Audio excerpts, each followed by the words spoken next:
900 000 par mois, c'est ce que tu peux gagner comme cuisinier en mer ou bien cuisine dans un bateau. Si tu n'as pas bien suivi, je te redis encore, 900 000 francs, c'est ce que tu peux gagner comme cook dans un bateau, comme cuisine dans un bateau. Donc, toi qui as fait des formations d'hôtellerie et que tu cherches encore de l'emploi dans des activités à terre où tu n'as même pas 100 000 ou 50 000 francs à la fin du mois, où tu dois te faire, voilà, mépriser par certaines entreprises ou bien par dans certains événements.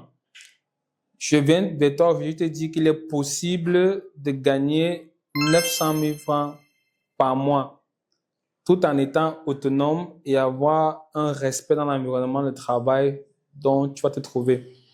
Si ce sujet t'intéresse, sache que dans cette chaîne, on parle de tout ce qui est domaine maritime, des avantages du domaine maritime. Et justement, dans ce cadre, tu auras un spectre d'informations en ce qui concerne tout ce qu'il peut avoir comme activité maritime. Je m'appelle Ariel Francis Kémenier, je suis officier de la marine marchande. Ça fait un certain nombre de temps que je suis dans ce milieu. Donc aujourd'hui, parce qu'il y a des réalités sur le terrain, il y a un gros besoin, il y a une sous-information. Beaucoup de personnes ne connaissent pas le domaine maritime et tout ce que ça renvoie. Je me suis permis de commencer à te parler des activités du domaine maritime. Donc, dans le cadre de cette vidéo, nous allons nous intéresser à l'activité de cook. C'est quoi un cuisinier? Je ne vais pas te faire la leçon ou un dessin sur ce que c'est qu'un cuisinier. Un cuisinier, c'est ce que tu connais déjà à la base, sauf que dans un bateau, il y a d'autres exigences qui interviennent. Ça veut dire qu'il y a des nourritures qui seront beaucoup plus internationales, des repas beaucoup plus internationaux qui sera amené à faire. Mais supposons que ça, il l'a déjà appris dans sa formation d'hôtellerie. Donc, pour être cuisinier, pour être cook, qu'est-ce qu'il faut concrètement faire? Si tu as ta formation en hôtellerie, c'est-à-dire que tu connais déjà cuisiner à la base, tu as cette formation, tu es certifié dans une école, peu importe, qu'elle soit au Cameroun, au Congo ou bien au Gabon. On s'en fout. Donc, une fois que tu l'as déjà, c'est bien. Maintenant, dans l'environnement maritime, il y a des exigences. Il faudrait que tu passes des certifications. Certifications, c'est généralement des certifications de 3-4 jours, juste des certifications de sécurité. T'apprendre comment est-ce que l'environnement maritime se trouve, qu'est-ce qu'il faut pas que tu fasses, qu'est-ce qu'il faut que tu fasses. Si quelqu'un tombe en mer, comment est-ce que tu réagis? Si tu as le feu dans la cuisine, comment est-ce que tu réagis? Comment est-ce qu'on conserve les aliments? Voilà, c'est des choses là, c'est certifications que tu vas donc passer. Donc, les certifications, généralement, elles durent, disons, 2 mois. C'est vraiment pas des certifications longues. Donc, sur 2 mois de certification, tu peux déjà terminer ta formation après la formation d'hôtellerie. Ça veut dire que à la base, tu devrais déjà avoir une formation en hôtellerie. Ensuite, tu pars dans une école qui certifie les STCW. Et une fois que tu les as, tu combines avec un livret maritime et un passeport, tu es ouvert au monde de l'emploi pour pouvoir travailler comme cuisinier. Maintenant, où est-ce que tu peux te faire former? Ça, c'est la grosse question.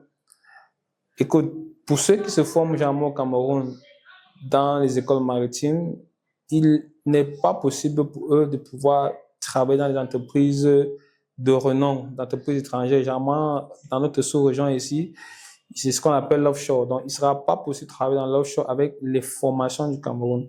Les formations du Cameroun ne donnent qu'accès à des bateaux qui battent pavillon camerounais. Et crois-moi, ils ne sont pas nombreux. Il n'y a pas assez de bateaux et ce n'est pas des bateaux vraiment de renom.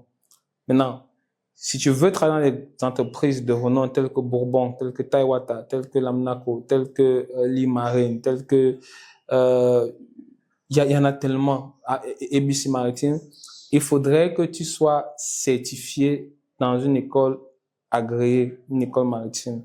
Et l'une des écoles maritimes agréées se trouve au Ghana. Je rappelle toujours ça à chaque fois.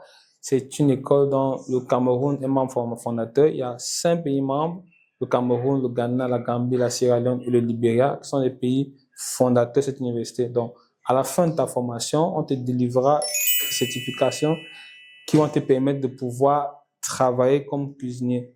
Sauf que, généralement, étant donné que tu sors fraîchement de l'école, tu n'as pas d'expérience dans le domaine, le boulot qu'on va te proposer, généralement, ce sera un boulot de steward ou de messman. C'est quoi un steward ou un messman?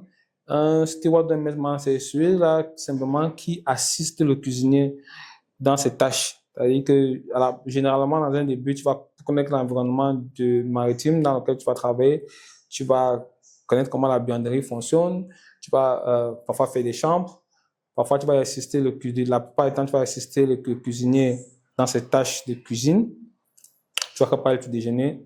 Et généralement, au bout de 2 ou 3 marées, si les marées sont des marées de 2 mois, 3 mois, voilà, à la fin de ces 2-3 marées, tu pourras avoir une promotion dans un bateau. Tu dis le capitaine, selon tes performances, il pourra te donner l'opportunité de pouvoir travailler comme cuisinier. Donc maintenant, cela dépend encore de la taille des bateaux. Il y a des bateaux qui prennent juste 2 cuisiniers, ça veut dire que un cuisinier principal et un assistant. Il y a des bateaux qui prennent un cuisinier principal et plusieurs cuisiniers assistants et plusieurs stewards et messman.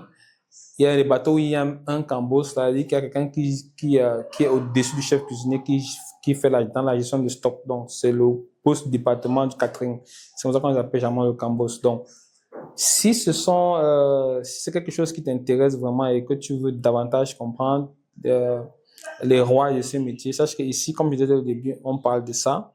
Et c'est également que l'une des choses qui t'intéresse, c'est de pouvoir connaître combien est-ce qu'on peut gagner.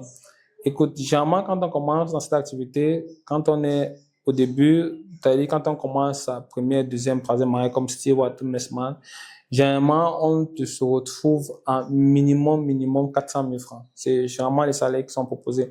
Après, il y a des entreprises qui essaient toujours d'aller un peu en dessous, mais vous vous trouvez généralement dans les 350 000 par là, le mois comme steward ou messman.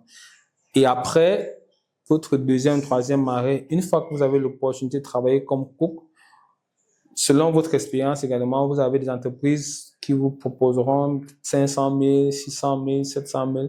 Et une fois que vous avez déjà 2-3 ans d'expérience, que vous êtes déjà engagé, que vous maîtrisez bien l'environnement, il est très facile d'avoir 900 000, 1 million 2 même parfois pour des cambos. Donc, ça, c'est ce que je voulais partager avec toi aujourd'hui pour te familiariser davantage à ce domaine-là. Donc, si ce sont des sujets qui t'intéressent, si tu veux être cuisinier en mer, tu veux être steward et que tu es passionné par ça, n'hésite pas à nous contacter via le lien le numéro qui s'affiche là et nous allons davantage prendre un plaisir à t'aider, à t'encourager, à pouvoir t'inscrire, à pouvoir comprendre comment ce milieu se passe afin que tu puisses accéder à ton rêve de devenir cuisinier en mer.